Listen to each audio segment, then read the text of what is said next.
Absolutely, Maddie. It is never a dull moment, as you very well know, across the region. Today we're here at the Arab Strategy Forum in Dubai, going to be talking about the future of the global economy. We're also talking about the future of Islamism as a political movement, as well as what we can expect next in terms of the geopolitical conversation, not just here in the region, but more broadly. We're going to be hearing from a cornucopia of really interesting guests, including the former Vice President of the United States, Dick Cheney. But let's have a think about what we saw over the last several days in terms of that energy dynamic. I had the chance, as you very well know, to sit down first on CNBC with His Royal Highness Prince ABDULAZIZ bin Salman, and I asked him, are we ever going to actually see that Aramco IPO at an international listing? Listen in. I would be maybe reprimanded for divulging that, but a bright day of my life, one of the, I think it's the brightest and proudest day of my life is that when we decided to make this IPO more of family and friend. I did change it, not friend and family, but I will do it family and friend.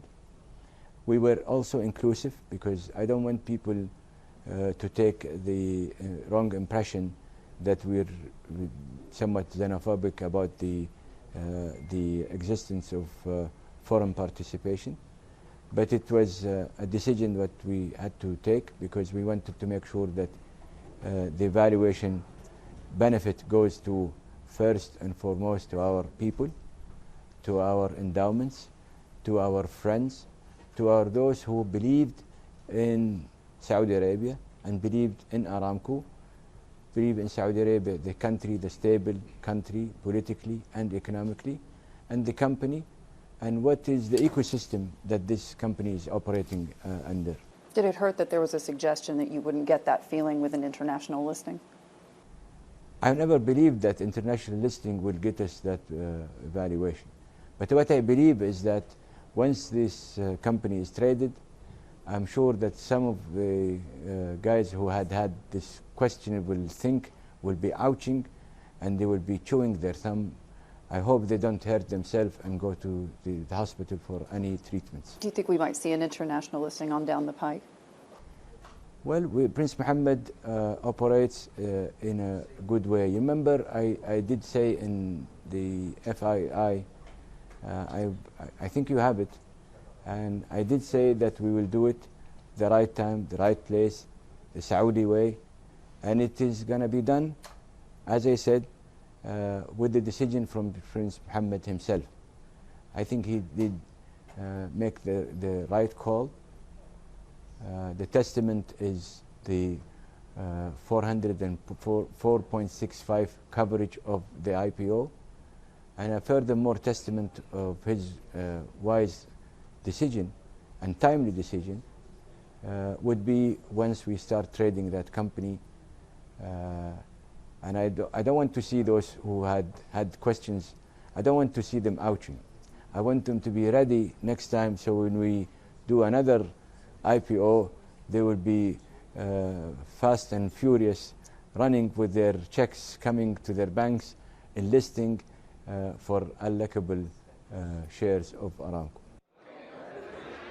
Of course, that was Saudi Arabia's energy minister, the leader there of OPEC, speaking to me in his first on-camera interview from Vienna just a few days ago. I have to tell you, Maddie, that when we talk about this Aramco IPO, it's difficult to overstate the feeling of discouragement I think that Saudi Arabia has felt as a result of what they would term the Western media bias, frankly. They've said again and again, you know, they're not being fairly treated when it comes to how this Aramco IPO has played out. In their minds, of course, this is a society in which it's not unusual to declare, you know, big mega projects and then have those big mega projects fall short. So I think a lot of that international media scrutiny they felt has been pretty grossly unfair. What was interesting, I thought about, though, in that interview was His Royal Highness essentially saying to me, I never thought, he said, that we would get that valuation in an international listing. And then I asked him, you know, pushing a little further down the pike, could we actually eventually see Aramco in an international listing? And he said, you know what, that might be something that could be in the cards. Of course, all eyes will be on Saudi Arabia this week. We're going to be talking about whether there'll be an expansionary budget, as we've seen in the past. We're also going to be talking about the fallout from the GCC summit this week in Riyadh, and also, of course, the listing of Aramco, finally, on the Tadawul on Wednesday. So big news out of Saudi Arabia. We're going to be bringing all of it to you a little later on today. Matt? Hey everybody, it's Hadley Gamble from our new CNBC Middle East Bureau in Abu Dhabi. Thanks for stopping by. Now to watch more, you can try one of the videos that just popped up on your screen. And don't forget to subscribe.